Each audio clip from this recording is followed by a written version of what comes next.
상제님은 왜 한반도에 오셨는가? 그러면 증산 상제님은 왜 지구촌의 많고 많은 나라 중에서 동북아시아의 작은 땅 조선에 오시게 되었을까요? 이에 대해 상제님은 너의 동토에 인연이 있는 고로 이 동방에 와서 라고 하시며 동방 한민족과의 인연을 말씀하셨습니다. 이 동토와의 인연이란 과연 무엇일까요? 천지 신명을 잘 섬겨온 한민족.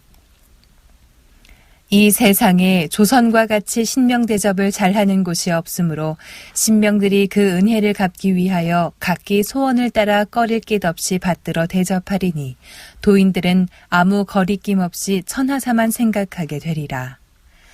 도전 2편 36장 2절에서 4절. 이 말씀은 동방 한민족은 우주의 지고신인 상제님뿐만 아니라 천지간의 모든 신을 잘 섬겨왔기 때문에 신명들이 그 은혜를 갚기 위해 조선 땅으로 다 모여들어 가을 개벽기에 인류를 건지는 일꾼들의 사업에 지극하게 수종될 것이다 라는 뜻입니다. 한마디로 모든 신명을 잘 섬겨온 한민족에게 보온줄을 열어주시기 위해 천지간의 신명들을 다스리는 통치자 하나님도 이 땅에 강세하시게 된 것입니다. 인류 문화의 뿌리를 찾아오심. 인류 문화사의 배경으로 볼 때도 상제님은 천지의 열매 문화, 가을 문화를 출산하기 위해 동방의 이 땅에 오시지 않을 수 없었습니다. 언제든지 동쪽에서 먼저 일어나니 동으로 힘써라. 도전 3편 306장 9절. 자연의 태양이 동에서 떠오르듯이 문명의 태양도 동에서 밝아옵니다. 동방조선은 일찍이 인류의 시원 문화인 상제 문화가 대동된 뿌리 국가입니다. 즉 조선은 유교, 불교, 도교, 기독교 등 세계 종교의 모태 문화인 신교의 종주국으로서 역사의 근원이요, 문화 생성의 근원이요, 하나님 신앙의 근원이 되는 나라인 것입니다. 뿌리 없이는 결코 열매를 맺을 수가 없습니다. 초목도 뿌리를 바탕으로 줄기가 뻗어 꽃이 피고 열매를 맺지 않습니까? 뿌리 문화인 상제 문화, 신교 문화가 아니면 가을철 인류의 통일 문화, 결실 문화, 열매 문화를 출산할 수 없는 것입니다. 한마디로 증산 상제님이 동방 조선 땅에 오신 이유는 우리 한민족이 동서 문화를 통일할 수 있는 신교 문화의 원형을 그대로 간직하고 있는 동방의 유일한 주인공이기 때문입니다. 문화의 통일 결실기를 맞아 열매 문화, 보편의 구원 진리를 열어주시기 위해 상제님께서 조선 땅에 오시지 않을 수 없었던 것입니다. 이것도 상제님이 말씀하신 동토와의 인연 가운데 하나입니다. 지구의 혈자리, 한반도. 증산 상제님은 지리학상으로도 이 땅에 오시게끔 정해져 있습니다. 이것을 역사상 최초로 밝혀주신 분이 바로 안운산 태상종도사님입니다. 세계 지도를 놓고 보면 한반도를 중심에 두고 일본이 왼편에서 감싸주었다. 이렇게 좌측에서 붙은 건 청룡이라고 한다. 집으로 얘기하면 담장이라고 할까, 울타리라고 할까. 일본은 좌청룡 중에서도 내청룡이다. 저 아메리카가 외청룡이다. 또 우측에 붙은 건 백호라고 한다. 중국 대륙 싱가포르까지가 내백호다. 백호가 튼튼해야 녹줄이 붙는다. 헌데 중국 대륙이 얼마나 육중한가. 아프리카도 한 9억 이상이 사는 굉장히 큰 대륙 아닌가. 그 아프리카가 외백호다. 호주는 안산이고 또 대만과 중국 대륙 사이가 물 빠지는 파다. 마지막으로 제주도가 기운 새는 것을 막아주는 한문이다. 가만히 봐라. 꼭 그렇게 돼 있다. 그렇게 해서 우리가 살고 있는 이 땅, 우리나라가 지구의 혈이다. 지구의 속 알갱이, 고갱이, 진짜배기 땅이다. 이 지구의 중심축이다. 한반도는 지구의 혈자리입니다.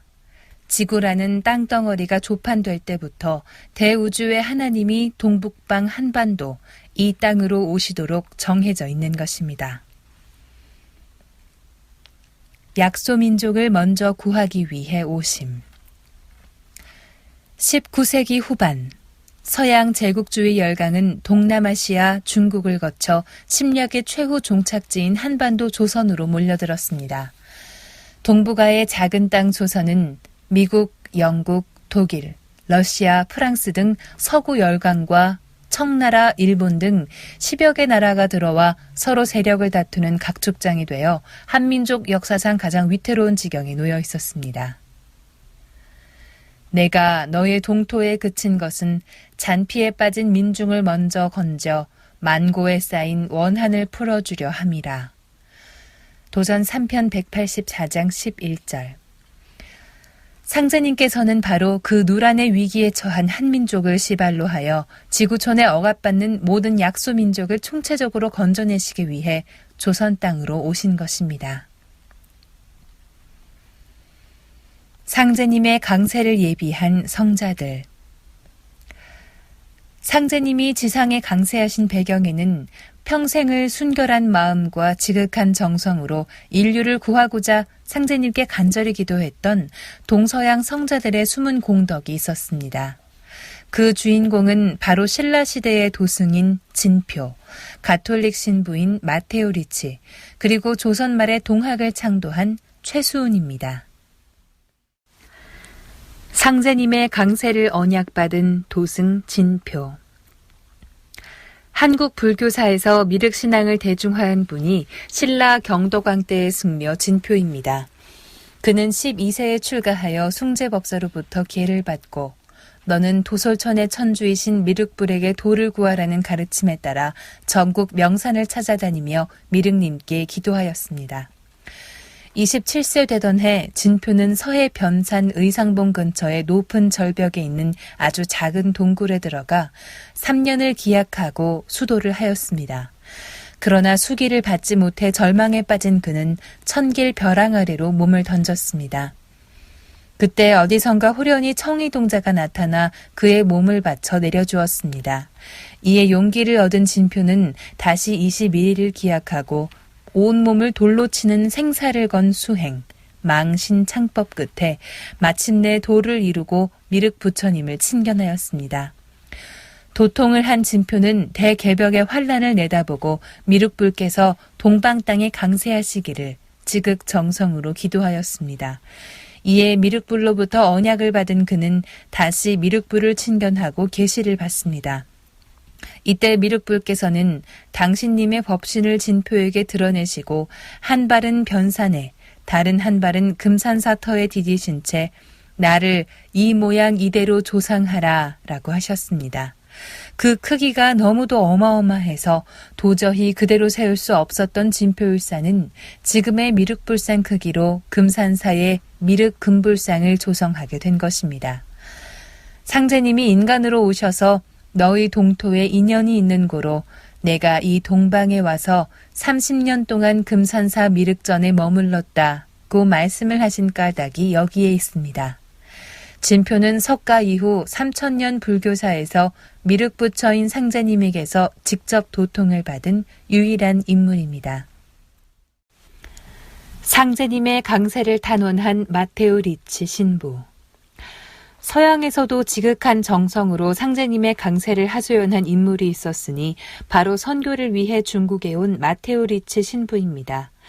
인류사에서 가장 비범한 기억력의 소유자인 리치 신부는 30세 되던 1582년에 중국 땅에 와서 사서경을 비롯하여 유교, 불교, 도교를 공부하면서 동양에는 성자 예수가 오기 수천 년 전부터 천지의 주인이신 상제님에 대한 신앙이 있었다는 사실을 알고 충격을 금치 못했습니다.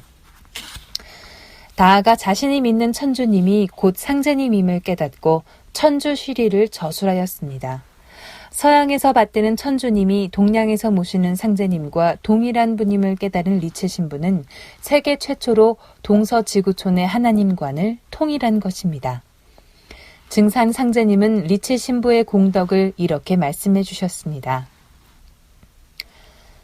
서양 사람 이마두가 동양에 와서 천국을 건설하려고 여러 가지 계획을 내었으나 쉽게 모든 적폐를 고쳐 이상을 실현하기 어려우므로 마침내 뜻을 이루지 못하고 다만 동양과 서양의 경계를 틔워 예로부터 각기 지경을 지켜 서로 넘나들지 못하던 신명들로 하여금 거침없이 넘나들게 하고 그가 죽은 뒤에는 동양의 문명신을 거느리고 서양으로 돌아가서 다시 천국을 건설하려 하였나니. 도전 2편 30장 3절에서 5절. 본래 리치 신부는 동양에 와서 한 생애를 다 바쳐 지상의 현실 세계에 하나님 나라, 천국을 건설하려 하였습니다. 하지만 당시 중국 사회의 부조리와 폐해 때문에 그 꿈은 머나먼 미래의 이야기가 되어버리는 듯 했습니다. 그러나 리치 신부는 죽어 천상 신명계에 올라가서도 일심을 가지고 지상의 천국을 건설하고자 하는 꿈을 더욱 강렬하게 불태우며 천상 각 신명계의 교류에 힘쓰는 등 혼신의 노력을 다했습니다. 그리하여 그는 천상 신명계의 각 문명권의 장벽을 허물고 천국의 문명을 배워내려 서양 과학자들에게 지혜의 눈을 크게 열어주었습니다. 이로부터 근대 과학 문명의 놀라운 발전과 함께 인류의 삶이 비약적으로 향상된 것입니다. 그런데 서양 과학 문명은 그 발전 과정에서 밝은 면과 어두운 면을 함께 드러냈습니다. 근대 이후 인류는 물질적 욕망을 충족시키기 위해 자연의 이치를 거스르고 신을 부정하며 갖가지 죄악을 거리낌 없이 저질렀습니다. 서양의 문명이기는 천상 문명을 본받은 것이니라.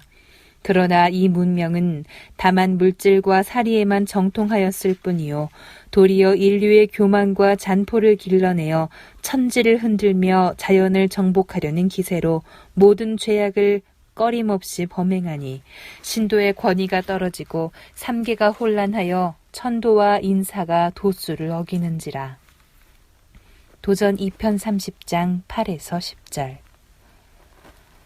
리치 신부는 이러한 근대 문명의 위기를 해결하고 인류를 구원하기 위해 천상에 있는 각 종교권의 대신명들을 거느리고 상제님께 나아가 부디 병든 온 천하를 치유하시고 큰 겁액에 빠져있는 인류와 천지 신명들을 구원해 주옵소서 하고 간절히 호소하였습니다. 이마두가 원시의 모든 신성과 불타와 보살들과 더불어 인류와 신명계의 큰 겁액을 구천에 있는 나에게 하소연하므로 내가 이를 차마 물리치지 못하고 이 세상에 내려오게 되었느니라. 도전 2편 30장 11절, 2편 17장 7절. 이리하여 상제님께서 마침내 이 땅에 친히 내려오시게 된 것입니다. 리치 신부의 천상 공덕. 리치 신부는 인간으로 살 때나 죽어 천상에서 신명으로 살 때나 오직 변치 않는 일념으로 하나님 나라를 인간의 현실 세계에 건설하고자 노력하였습니다. 증산 상제님은 리치 신부의 이러한 공덕을 제대로 알지 못하는 인류에게 이렇게 깨우쳐 주셨습니다. 이마두는 세계에 많은 공덕을 끼친 사람이라. 현 해원 시대에 신명계의 주벽이 되나니 이를 아는 자는 마땅히 경홀치 말지어다. 그러나 그 공덕을 은미 중에 끼쳤으므로 세계는 이를 알지 못하느니라. 도전 2편 30장 1절에서 2절. 상제님은 리치 신부를 기독교 2000년 역사에서 지상의 천국을 건설하려 했던 유일한 인물로 또한 가장 위대한 구도자이자 참 신앙자로 크게 칭찬하시고 그 공덕을 인정하시어 신명계의 대권자로 삼으셨습니다. 세상에서는 종종 이렇게 말합니다. 왜 증산도에서는 서양의 일개 신부를 그렇게 중요한 인물로 여기는지 도저히 이해할 수가 없다고 말입니다. 서교에서는 죽어서 천국에 올라가 영생하는 것을 신앙의 목표로 가르치고 있습니다. 그러나 올바른 신앙이란 살아서나 죽어서나 끊임없는 자기개발, 희생과 봉사에 힘써서 인류에게 진정한 상생의 길을 열어주는 것이 아닐까요? 증산 상제님께서는 리치 신부의 숨은 공덕을 밝혀주심으로써 서교의 잘못된 천국관을 바로잡아 주신 것입니다. 상제님의 조선 땅 강세를 선포한 수은 최재우. 상제님은 인간으로 오시기 전에 먼저 당신님의 강세를 선언하도록 한 인물을 세상에 내려보내셨습니다. 바로 동학의 창도자 최수은 대신사입니다. 수은은 수년 동안 정성을 다해 기도에 정진하던 중 37세 되는 1860년 4월 5일 상제님에게서 천명을 받는 도통 체험을 합니다. 이것이 바로 그 유명한 천상문답 사건입니다. 두려워 말고 겁내지 말라. 세상 사람들이 나를 상제라 이르거늘 너는 어찌 상제를 모르느냐. 왈물 구물 공하라. 세인이 위야 상제언을 여부지 상제야. 동경대전 포덕문. 너는 어찌 상제를 모르느냐. 이것은 내가 구도자로서 어찌 도의 주제자 대우주의 주인인 상제를 모르느냐, 상제를 망각하고 사는 내가 진정한 구도자냐 하고 꾸짖는 말씀입니다. 이것은 비록 수은에게 하신 말씀이지만 사실은 하나님 문화의 뿌리인 상제 문화를 망각하고 사는 한민족과 전 인류를 향해 꾸짖으신 것입니다. 수은은 너에게 무궁무궁한 도법을 주노니 닦고 다듬어 수련하여 글을 지어서 사람들을 가르치고 법을 정하여 덕을 펴면 너로 하여금 장생케 하여 천하에 빛나게 하리라 하신 상제님의 천명을 받들어 시천주 주문, 본 주문 10석자, 강령 주문 8자를 받아내려 세상에 선포하였습니다. 시천주 조화정 영세불망 만사지 지기금지 원위대강. 그리고 수은은 천주이신 상제님이 인간 세상에 오셔서 펼치는 새 진리, 무국대도가 머지않아 출세한다. 병란으로 온 세계가 개벽된다는 소식을 널리 전했습니다. 호천근궐 상제님을 내가 어찌 알까 보냐. 만고 없는 무국대도 이 세상에 날 것이니 12제국 괴질운수 다시 개벽 아닐런가. 용담유사. 상제님의 강세와 출세 소식을 일심으로 전했던 수은은 상제님께 다음과 같은 영광스런 명을 받게 됩니다. 너는 내 아들이니 나를 아버지라 부르라. 여는 오자이니 위야 호부야라. 도원기서. 이 말씀에 따라 수은은 1864년 순도하기 전까지 상제님을 아버지라 불렀습니다. 상제님을 인간과 신명, 천지 만백성의 아버지로 인식했던 것입니다. 최수은 대신사가 상제님 강세를 선포하고 순도한 지 8년 만인 1871년 신민년에 상제님께서 마침내 인간으로 오셨습니다. 누구든지 한 사람만 오면 각기 저의 스승이라 하여 따르리라. 도전 2편 40장 4절. 인류를 구원하기 위한 하나님의 강세. 이는 태초의 천지개벽 이래 인류사에서 가장 큰 사건입니다. 진정한 구원자이신 한 분을 기다려온 온 인류의 꿈이 마침내 실현된 것입니다.